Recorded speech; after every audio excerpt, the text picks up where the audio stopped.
The project tool allows you to add products, share them with colleagues, and find them more easily. After logging in, create a project by clicking Add to Project.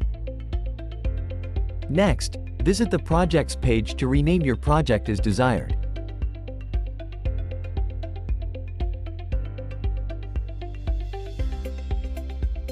You can quickly add products with their quantities to your project.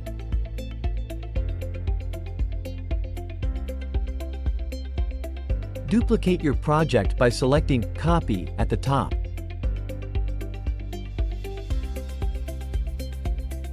When you hit Add All to Cart, all products in your project can be added to your cart.